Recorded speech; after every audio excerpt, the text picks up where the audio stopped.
Hello, and welcome to Ancient Text Podcast. Today we'll be exploring Book 3 of Historia Regum Brittanae.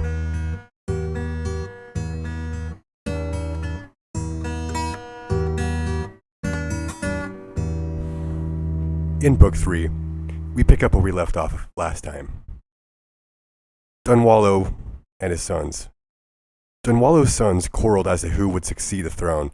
After many tense moments, mutual friends got them to agree to split the country. Belinus taking most of the country, which was seen as proper, as he was the elder child, and Brandnius being given what was left, which was basically modern Scotland or Northumberland. This agreement lasted for 5 years before the blight of factionism reared its ugly head. Lying agents gained access to Brandnius and told him what sluggish spirit has possessed you, that you could bear subjection to Belinus, to whom by parentage and blood you are equal.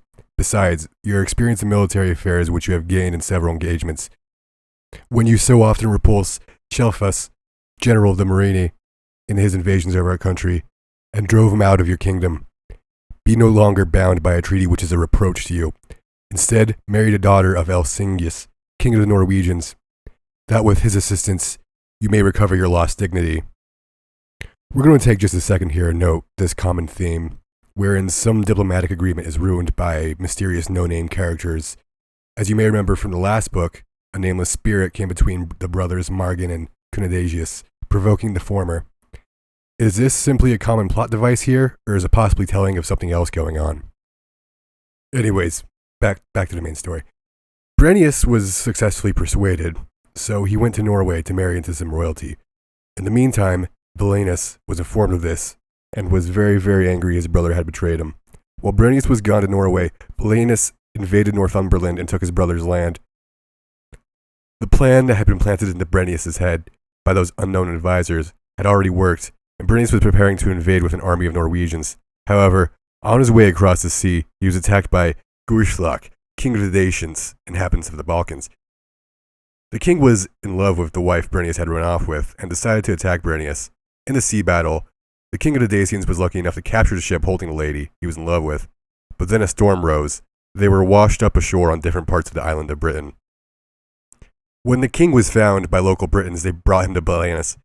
Brandnius landed with his armies days later after reassembling his fleet, and arrived in Albania, Scotland. After finding out his wife and his part of the kingdom had been captured, he sent ambassadors to Belinus, which was of course futile, as Belinus already knew he was invading. What was going to happen was obvious, so they marched out and they met in a woods called Calaterium. The fight of Britain versus Norwegian lasted all day. Very much blood was shed, bodies were piled up all around. Geoffrey says 15,000 men fell on that day, but eventually the Britons gained the advantage and won. Brandnius escaped and moved to Gaul to live in temporary obscurity. Belinus still had a Dacian king in prison, who begged and pleaded and offered tribute and political obedience if he could leave with that chick he liked. Everyone told Belinus this was a good idea, so he went through with it, and Gurslak returned to Dacia with a new wife and a new political obedience. Belinus, then in total control of the island, set forth further fortifying the Mamertine laws his father had laid down. He established courts and reaffirmed that cities and roads leading to them should be peaceful places by law. There were disputes as to the specifics of what constitutes a road, so he had an official roadway paved all the way along the western shore, and another road going through the length of the island, and two more official roads, so that all the cities of the island were connected through this official road network. The Mamertine laws are legendary in and of themselves. Some sources say they were expressed in triads. Let's look at this list of triads I got on the internet, not off this book, but, just for the sake of knowing what's going on here, we're going to look at it. The Mamertine laws state there are 3 tests of civil liberty: equality of rights, equality of taxation, and freedom to come and go. And again, notice these are triads, so everything's in threes. 3 things are indispensable to a true union of nations: sameness of laws, rights, and language. There are 3 things free to all Britons: the forests, the unworked mine, and the right of hunting. There are 3 property birthrights of every Briton: 5 British acres of land, the right of suffrage and acting of the laws, the male at 21, the female honor marriage. That only seems like 2, but okay. Anyways, there are 3 things which every Briton may legally be compelled to attend: worship, military service, and the courts of law.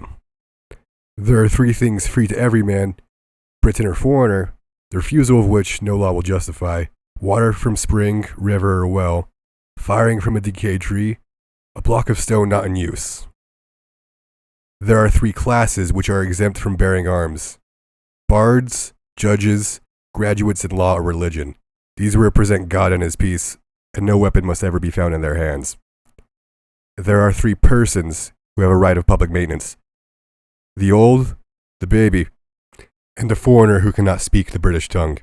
There are 3 things free to a country and its borders: the roads, the rivers, and the places of worship. These are under the protection of God and his peace. Okay, back to Bryennius. Bryennius, early in the story, was of course banished and resided in Gaul. He went around asking all the Celtic princes to help him, and they all told him to get lost, except for Allobrigius. Bryennius became good friends with the Duke of the Allobreges. He was so fond of him, the Duke gave Bryennius his only daughter to marry, which made Bryennius once again royalty. The Duke told Bryennius his kingdom would basically go to him, but if he had a son before Sejanus, the Duke, died, Sejanus said they could have a quick run at trying to capture Britain, together as friends. Of course, Sejanus died, so Bryennius decided to invade Britain all on his own. Bryennius inherited the country of the Allobreges and secured the loyalty of his subjects by buying them off of royal treasure hoarded up since ancient times. His subjects loyal to him, he decided to go settle the score of Belenus. Bryennius raised a large army and made treaties with Gaul that let him pass through their country to Britain. He successfully sailed to the island this time, and the 2 brothers met with huge armies ready to do battle. But then their mother went to Bryennius and convinced him not to fight as a brother, and that after all, fortune hadn't worked out too bad for him after he had been exiled, so why be mad? He agreed, so they both went to talk to Belenus, and Belenus, seeing him approach in a friendly manner, ran up and hugged him. The 2 brothers became friends, but they had all these armies laying around, so they're like, let's take over the world, I guess. Indeed, they took their armies to Trinovantum and started to plot to invade Gaul. A guy named Bryennius invading parts of Europe. Where have I heard this before? With their combined forces, even after Gaul confederated itself in an attempt to retain autocracy, the 2 kings swept through Gaul, conquering it in less than a year.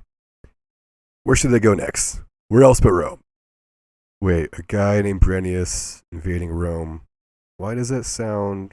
I think I've heard of that before. They marched towards Rome. In those days, the 2 councils, according to Geoffrey, were Gabius and Orsena. They saw the brothers Bryennius and Belenus were unstoppable, so they decided to satiate them with presents of gold and silver, and offered to pay them off so they would not invade Rome. This worked, and Bryennius and Belenus instead went to go invade Germany. However, according to the book, eventually Rome sent aid to the Germans. The brothers Belenus and Bryennius were incensed and terrified after they found out, as they were already fighting Germany, which isn't an easy task ever in any era. But now they have to stand up to the armies of Rome. They held a council and decided that Belenus would stay and hold the line in Germany, while Bryennius would go and invade Italy. The Romans noticed their movements and abandoned the Germans to get in front of Bryennius on his path to Rome. Belenus further noticed the Romans' movements and decided to get in front of them. This he successfully did, and he managed to confuse the Romans and slaughter them, but not entirely. With this victory, he went to join his brother Bryennius at the already ongoing siege of Rome, which had lasted 3 days so far. With their combined forces, they surrounded the city on every side. The Britons threatened to execute diplomatic hostages the Romans had given them, which rightfully so. The Romans had been dishonest with their diplomacy, and this is exactly what diplomatic hostages are for. The Romans were resolute to defend themselves in the siege, and doing so well, the brothers became incensed and it did indeed kill diplomatic hostages where the Romans could see them. This only pissed the Romans off and did not scare them. The Roman consuls sent word to the city that they were on their way with their armies. The Romans in the city marched out and got ready for battle. Paying attention to this, Bryennius and Belenus did not see the other Roman army coming from another direction. The Britons had to run for their money. After a hard slog of battle, they were surrounded, Belenus and Bryennius were victorious, but only barely. After one Roman consul was killed and another captured. They then proceeded to loot Rome, allowing their men to enrich themselves. After this victory, Bryennius stayed in Italy and became a terrible tyrant. This is of course a story that's in Roman history and is widely considered real. However, many things are different in the telling of it in this book here. For one, Brennus, which is usually spelled Brennus in other sources, was a born continental Celt, not a Briton. For two, the siege itself happened within the city, at the citadel of Rome, after the Romans were defeated in a battle elsewhere, and the Celts were able to enter the outer walls without much or any resistance, and the citadel was never taken. But both sides suffering in the siege, Brennus allowed there to be a financial settlement. The most famous part of the story, of course, where the Celts rigged the scales, and the Romans are like, hey, you rigged the scales. So Brennus threw his sword on the scales, said, woe to the vanquished. For three, the political situation where there was a broken agreement on Rome's part precluding the sacking of the city doesn't exist in the Roman version of the story. There's also a different Roman version of the story, where the Romans claimed they were only temporarily defeated before being avenged, which really just seems like saving face. Given this is an event that happened around 400 BC, any of these stories could be true, or maybe even none of them. Geoffrey in this book suggests that indeed he died in Italy after exercising a tyranny for a while. Belinus returned to Britain and ruled the rest of his life, and repaired the country and built new cities. He built Kiosk, which would become the city of legions after later invasions. He built a large gate and a large tower in Trinovantum. He reaffirmed the Mamertine laws, and the country was prosperous. When he died, he was burned, and his ashes were put in a golden urn, which was placed atop of the tower he had built in Trinovantum. He was succeeded by his son, Gorgian, who was a sober and prudent prince, and a lover of justice after the example of his father. Now remember, Belinus and Brennus, his uncle and father, had subjected much of Gaul and Germany. Many provinces rebelled, but Gorgian didn't allow it to happen and subjected them even further. Also, the Dacians, who had made a contract to pay the crown tribute, eventually refused to pay up. So Gorgian went over to Dacia and wreaked havoc with his armies, eventually killing their king and also restoring the subjugation of Dacia. At one point, he was campaigning in the Orkney Islands, which are north of Scotland now, and came across a fleet of 30 ships. Upon investigating these ships, the leader of the fleet, named Partholoem, approached Gorgian in a calm and respectful manner, and asked for pardon and peace, and said he'd been driven out of Spain, and was sailing around looking for somewhere to live. He asked for a piece of Britain to live in, so that their journey may finally end. They had been sailing around for a year and a half. He granted their request for land, but sent them to Ireland, which according to Geoffrey was not inhabited at the time. And also according to Geoffrey, these people became the Irish as we know them now. Gorgian's life ended in peace. He was buried in the modern city of Legions. After him ruled Gwaithelin, who treated his subjects well. He had a wife named Marcia, who was very well learned.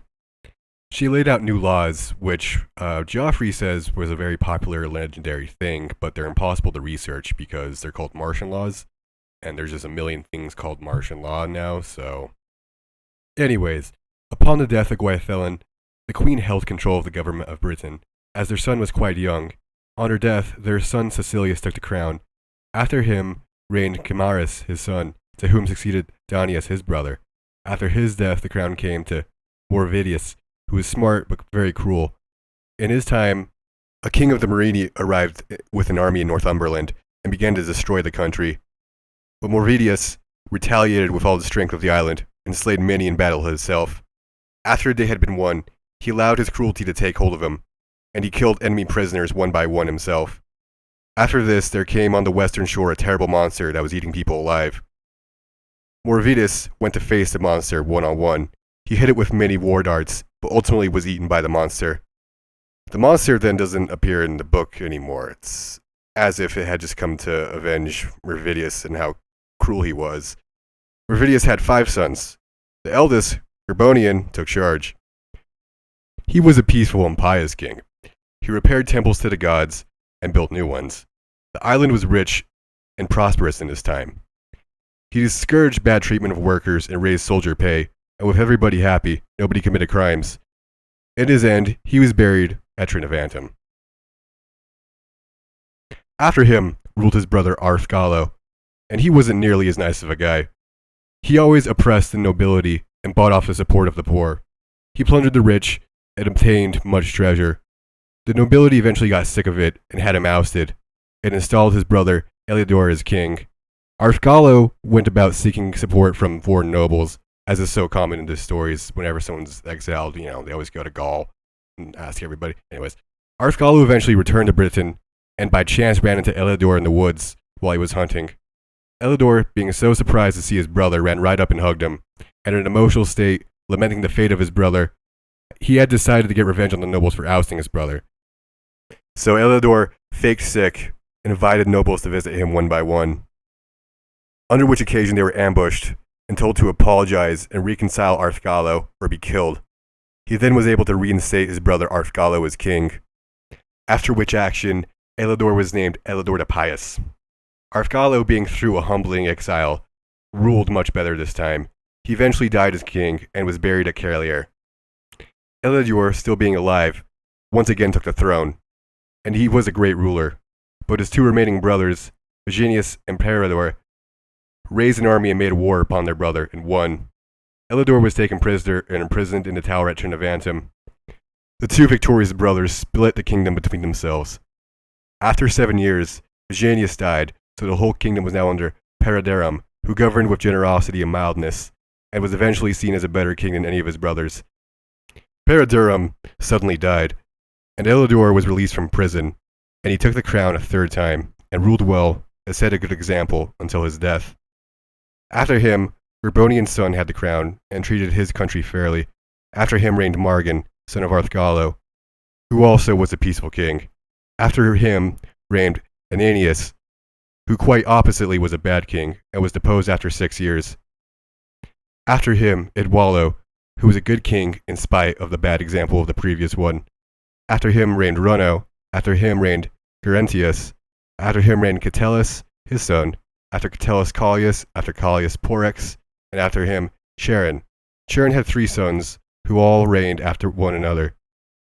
Then succeeded Uranius, then Elias, then Claudacius, then Clautanus, then Gerginius, then Muranius, then Bladuno, then Cap.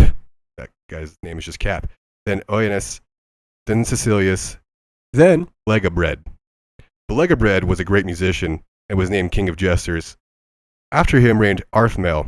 After Arthmel, Eldol, and then Radion, Redecius, Samuel Panisio, Pier, Capiora, Clegelius. Okay, I need an intermission there, man. I almost excluded that part where it's just listing off names. Okay, anyways. After Clegelius was Heli, who reigned for 40 years. He had 3 sons, Lud, Casabellon, and Nennius. Lud, being the oldest of the brothers, obtained the crown after his father's death. He became famous for building cities and rebuilding the walls of Trinovantum. And he also built several towers there. He instructed citizens to build in the city so that it would become grander. Lud loved Trinovantum the most and resided there most of the time. Because of this, Geoffrey says that after him, the place was called Caerlud, which was eventually corrupted to the word London. This whole book is odd and hardly believable, but I think this point could be true. The way I like to think about it is Caerlud, which means city Lud, was eventually called in Germanic language, Old English, Lud's Den, den being a word that means the same thing as it does in modern English, which eventually morphed into London. I'm not an etymologist by a mile, but I haven't heard a better explanation. The official etymology proposed by the Museum of London dates back to pre-Indo-European landmark descriptions of a river outlet or bay. It seems overcomplicated and unrealistic anywhere would retain a place name for so long. It's actually kind of funny. Some people would say this book we're reading now is bullshit for going so far back in time. Then they go even farther back in time and claim the word London comes from dead pre-Indo-European languages. Anyways, back to King Lud. After he died, he was buried in Caerlud at Lud's Gate. His sons, Atragius and Tenatius, were too young to rule. Therefore, their uncle, Casabellon, took the throne. Casabellon was a very respected king, to the point people forgot Lud had sons. Eventually, out of a sense of piety, he assigned parts of the kingdom to his nephews. Casabellon gave the dukedom of Kent and with it Caerlud to Dacius, and he gave the dukedom of Cornwall to Tenatius. While Casabellon retained kind of a high king status to lower princes. And that is book 3, my friends. We will see you next time for book 4.